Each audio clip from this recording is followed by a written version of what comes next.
Welcome to the first edition of Summit Series, Day 1.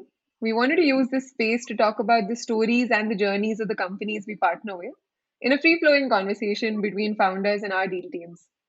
I'm Vasudha. I look at fintech and health tech investments at Elevation.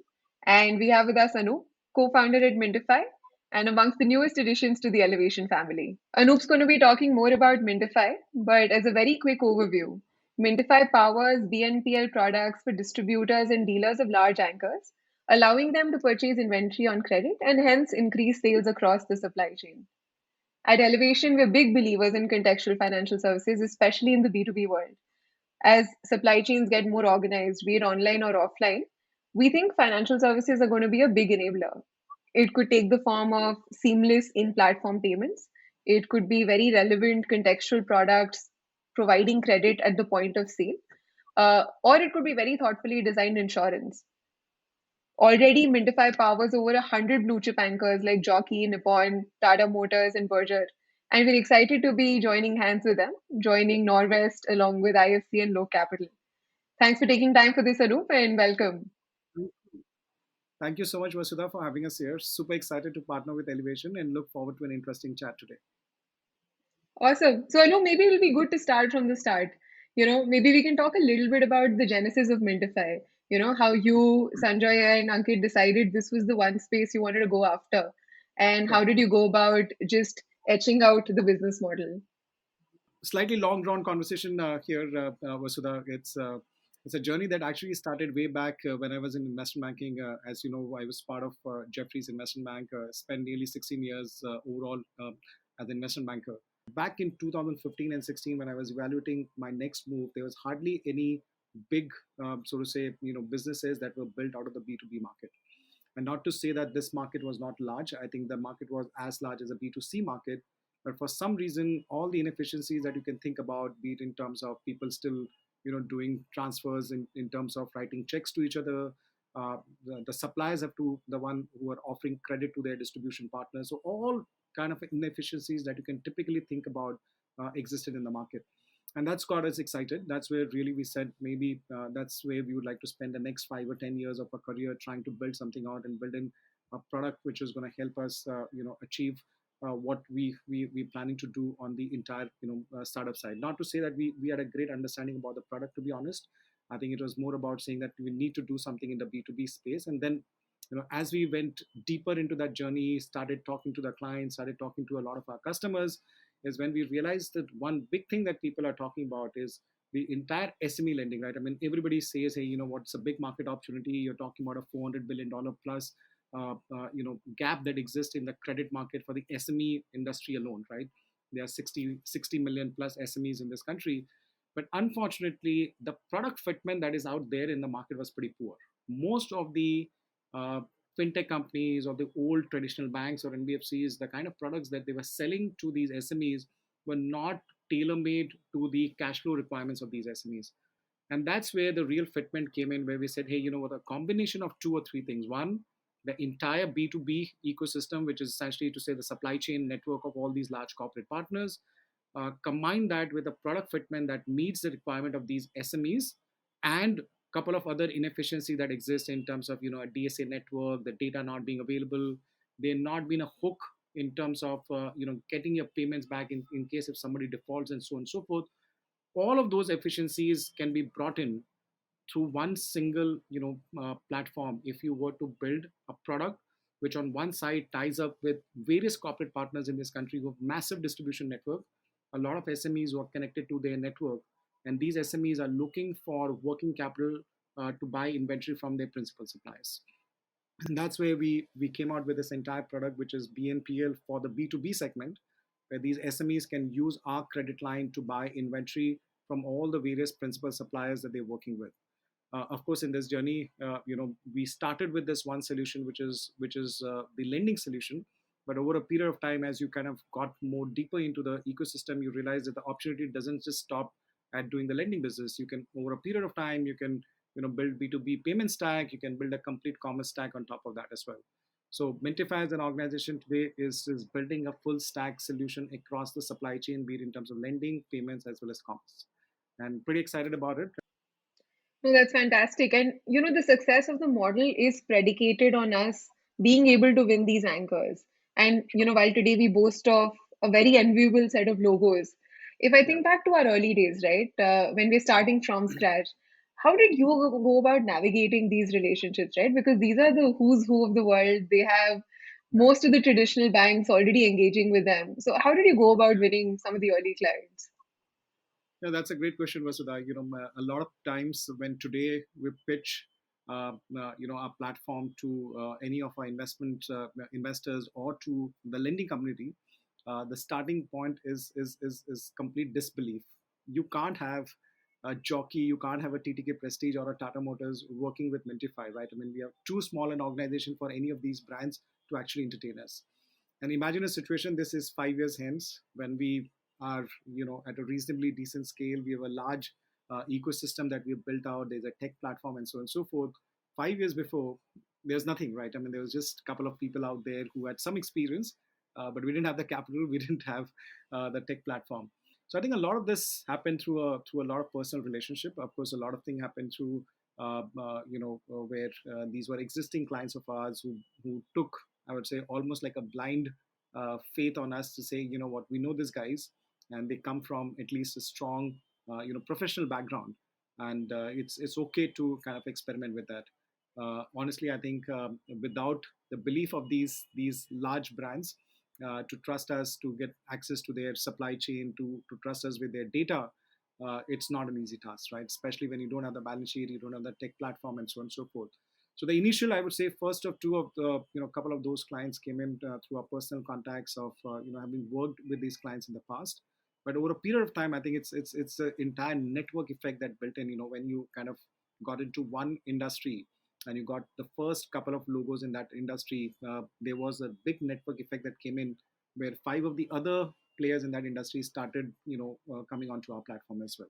So the approach that we took was essentially to say that, we pick one industry and we go pretty deep in that industry, so that we have the knowledge, we have the kind of a proof of the fact that we've been able to successfully implement our product across the network. And third, I think it just becomes a lot more easier for us also to understand the industry dynamics, the credit risk around it, the product structuring, and so on and so forth. So we've been pretty systematic in the way we've gone about kind of rolling out the entire process, where you leverage your relationship, but then of course everything depends upon execution and about how you went about structuring the product and the solution around it. Got it. And while that covers the demand side of it, because Yeah. I see that snowballing happen as we look at the pipeline, as we look at just some of the folks converting. If I flip it to the supply side, and especially the time in which you've been operating the last 4 5 years, I don't think it's been a fun time to be a lender in India, especially not on the SMB side. I think Yeah. while businesses have seen hits, the debt supply has also had ups and downs. It's been pretty tight for Absolutely. the most part. Yeah. So on the supply side, how did that journey pan out? How did you just work around that? So just to recap, I think the last 5 years, as I was mentioning earlier, Touchwood, we were pretty lucky with the demand side. Supply side certainly has been a massive constraint for us, and not to do with, so to say, anything with Mintify. A lot of this has got to do with the external environment. When we started, the first year was demon, the second year was the entire GST implementation. The third year was, unfortunately, the entire crisis around ILNFS, which led to a lot of implications around the overall financial services market. And the fourth and the fifth year, we had COVID, right? So we had good, interesting times, I would say, over the last 5 years. There are a lot of concerns around the overall lending business per se. In this entire journey, I think two things clearly helped us to navigate in this entire process. Is one, our credit quality always stood the test of time in spite of a very very challenging environment. I think the reason why the suppliers continue to trust Mentify and whatever little capital that was available was only because of the fact that, given this whole anchor led model, our credit quality was always fairly superior, and people trusted us because of the way we went about implementing our program across the supply chain. And therefore, even during the toughest of times, when this whole COVID happened, or prior to that, some other external events happened, we didn't have lenders who pulled back their relationship with us, right? Or we didn't have investors who said, hey, stop lending. It's a fairly bad market environment, because a lot of people saw this whole ecosystem play being played out pretty well, where the anchors were supporting us on the collection side. There was a lot of traction that was getting built in the way the product was seeing the acceptance in the market, and all of those thankfully helped us to ensure that in spite of the external environment, though the capital availability was a challenge, but thankfully with whatever capital was available, we could continue to grow, and more importantly, grow in not only a very profitable manner, but also ensure that the credit quality of our loan book continues to remain very, very good. Anup, do you have a prediction for year six? What macro hit will it entail? I hope not. I think 5 years has been pretty challenging. I hope we have a couple of smooth sailing as well now, so that we can kind of quickly ramp up our business. Yeah, no, no, I'm sure. I think just given the performance, despite the environment, I'm sure this is just foundations for a lot of great stuff to come. And as you think of these 5 years, right? Like as you think of these 5 years, obviously with the benefit of hindsight, is there something you would do differently?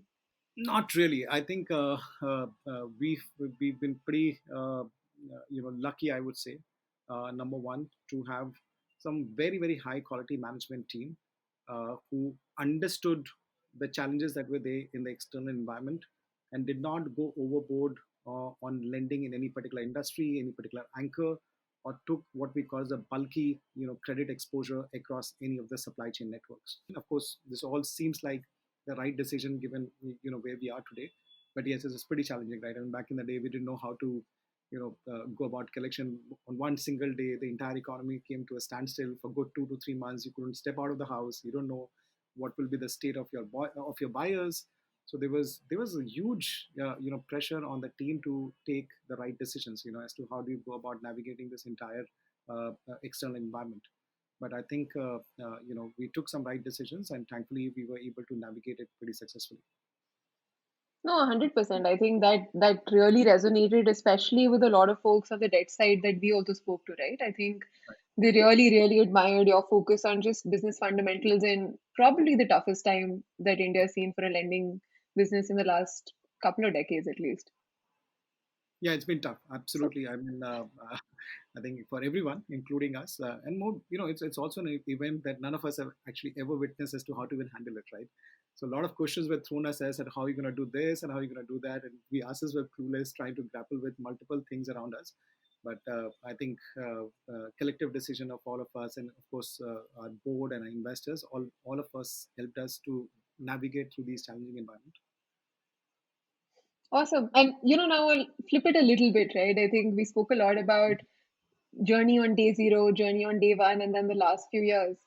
As you think of the next couple of years, what are you excited by? What are you most keen to see Mintify achieve over the next few years? So I think clearly scale. My belief is that we've not even kind of scratched the surface right now.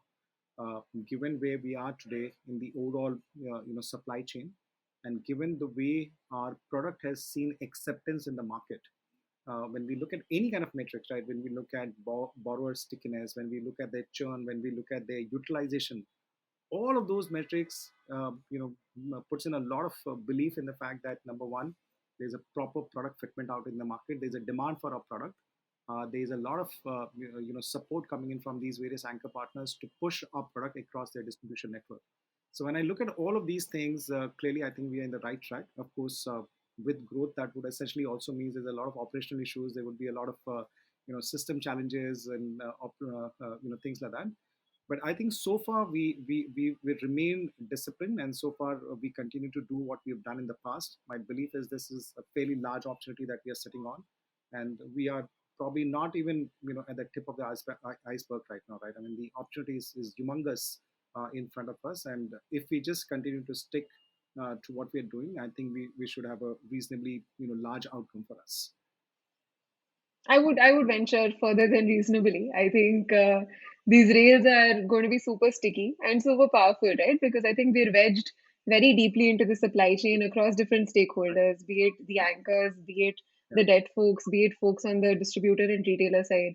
And yeah. at least for us, we feel that opens up a tremendous base of opportunities that could come in. Oh, absolutely. The kind of integrations that we've been able to do, some of the biggest corporate partners in this country today, we directly speak with the ERP on a real-time basis. We pull out the invoices. We publish these invoices across multiple platforms for their distributor, partners. They choose today Mintifi's platform not only to clear their invoices but also to take credit facilities from us. So it's a very kind of a embedded platform that we've been able to build across their network. And to my mind, so far we continue to execute well.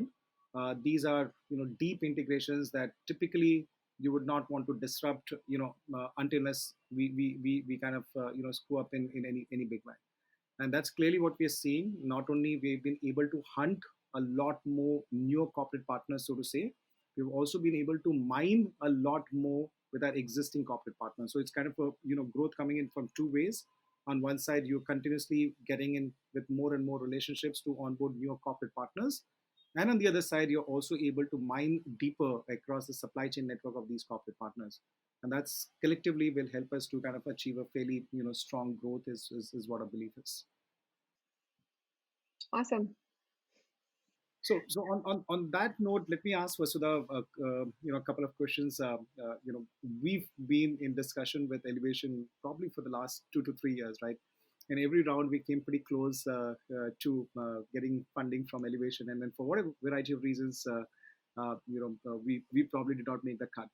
But finally, we turned lucky the third time around, and we got investments from you guys. So, I'd love to understand, how did you guys see from an external environment the business opportunity, the Mintifi's overall story, and the overall what got you excited to invest in Mintify? No, sure. And to start off, आप थोड़े पुराने पाप याद दिला रहे हो. So I don't think it was you being third time lucky. I think it was us being third time finally right. So that ball rests squarely in our court. Um, See, on the thesis, I think, like I initially mentioned, and like you also spoke about, Anup, I think in financial services, when we talk a lot about this SME funding gap, right, we talk a lot about the fact that there is this massive pool of demand from SME side which is not being fulfilled. And honestly, some of it is not necessarily underbanked customers.